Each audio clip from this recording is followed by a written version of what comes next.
I'm about to tell you about this time that I completely fumbled introducing myself. Here I was at this networking event.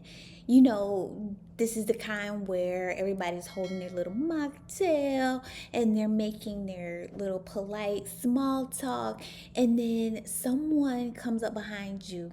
You feel this little tap on your shoulder. Oh, hello. So tell me about what you do.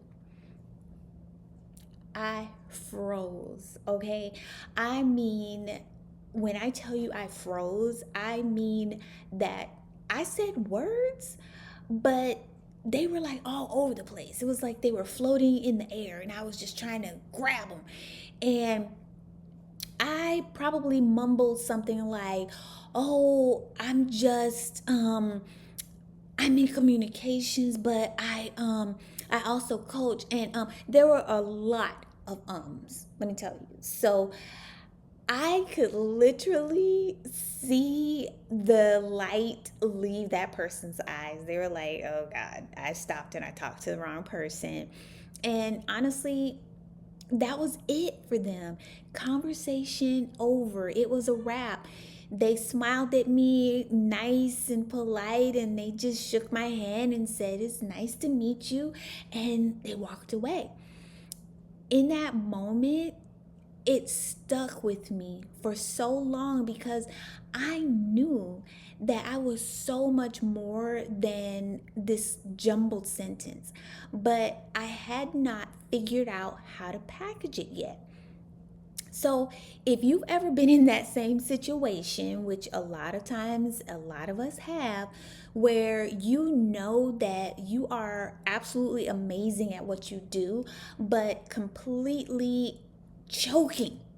I mean, when it comes to actually being able to communicate that, then today is your rescue plan.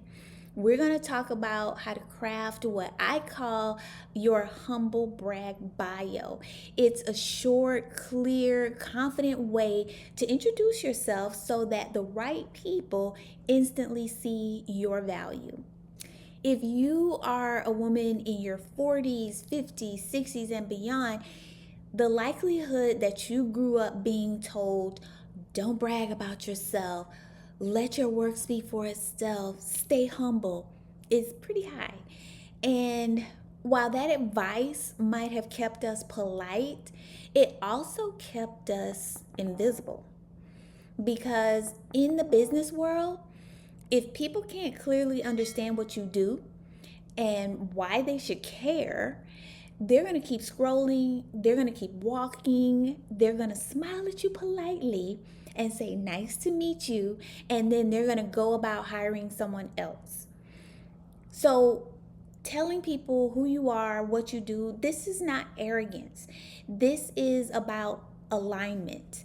This is about you showing up so that the people who need your expertise actually recognize it when they see it. I'm telling you, your next opportunity is not just hiding in some random job board. It's hiding in your ability to introduce yourself in a way that lands with people. So let's start with the question, who are you professionally?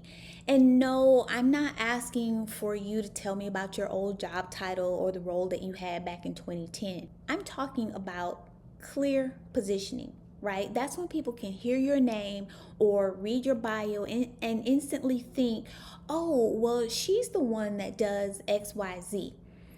I call that your executive identity. It's not about being a CEO, even though we all love to call ourselves CEO. This is not what it's about. It's about being the CEO of how you present yourself, right? So here is a simple formula. So it goes like this: I help who do what by using what skills and experience, right?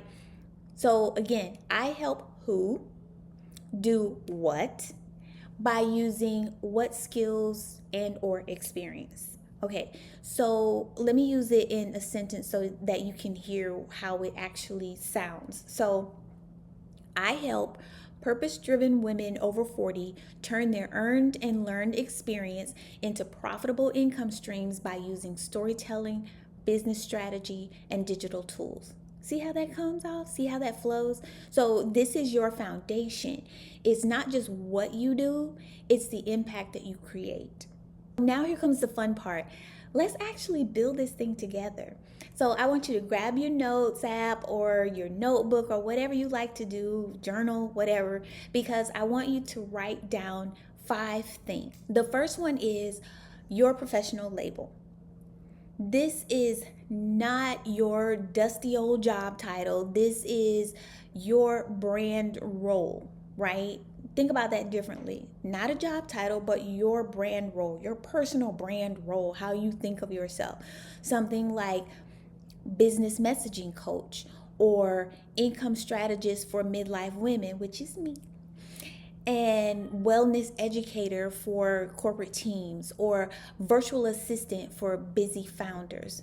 So you understand, it's a professional label that you are giving yourself. This is how you're taking all of the things that you have done and all of the titles that you have had and just kind of mashing all that together and coming up with a professional label that describes you. The second thing that I want you to write down is the type or scope of your past positions. Have you led global teams? Have you managed large scale events? Have you worked with Fortune 500 clients? All of that stuff is marketable. Write it down. And you can start with, I've led fill in the blank, or I've worked with fill in the blank, or I was responsible for fill in the blank. The third thing that I want you to write down is the level of your responsibilities. This is where you get super specific about budgets, things like headcount, high profile projects that you've been a part of. If you've handled a $2 million account, that's important, and that's something that you need to say. The fourth thing that I want you to write down is the skills that you have developed over time. Think about your transferable skills. This is strategy, operations, curriculum design, things like negotiation, public speaking, digital marketing, or content creation, and the list goes on and on. Whatever skills that you have developed, write those down as well. The fifth thing that I want you to write down are a few accomplishments or results that you're really, really proud of. So the numbers that you have been able to cultivate throughout your career and your experience, this is your friend, right? So by that I mean, I helped grow XYZ by 40%. My system saved my team 10 plus hours of work a week. I negotiated partnerships worth $500,000 annually. See how the numbers sound like super impressive? So that's what I mean when I say that the numbers, they are your friends. So make sure that you think about this and that you're able to capture these as accomplishments or results that you have gotten in your career. Once you have all 5 of those, we're going to blend them into something short and powerful, your humble brag bio, something that you could say in 20 to 30 seconds without breaking eye contact. Before we do that, I want to talk a little bit about why this feels so awkward for so many of us. You know, we were raised to believe that if you talk about your accomplishments, you're being full of yourself. We were told, you need to be quiet, you need to be humble, you need to wait your turn. Don't do too much, you're being too much. But here is the truth about that. Here's the reality. In business, your work can't speak. You have to speak for it. The marketplace rewards clarity. It rewards boldness. It rewards women who can communicate their value without flinching. So no, this is not bragging. This is education. You're teaching people how to work with you, and you're making it easy for them to connect the dots. So I got a little bit of homework for you. I want you to write your 3-sentence humble brag bio. I've already written mine, and this is what mine sounds like. Mine says this: I'm Quinn, a communication strategist and income reinvention coach for midlife women.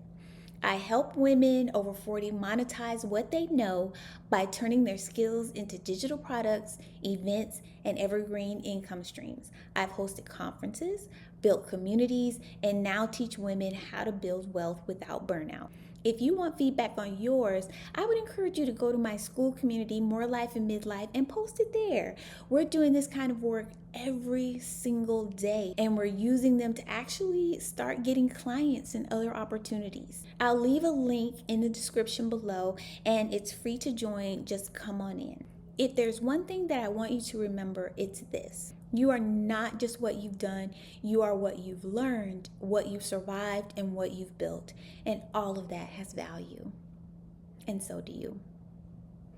If this video was in any way helpful for you, I would love for you to like, subscribe, or share it with someone that you think needs to hear this information. And thank you so much for watching. I really appreciate you, and I will see you in the next video.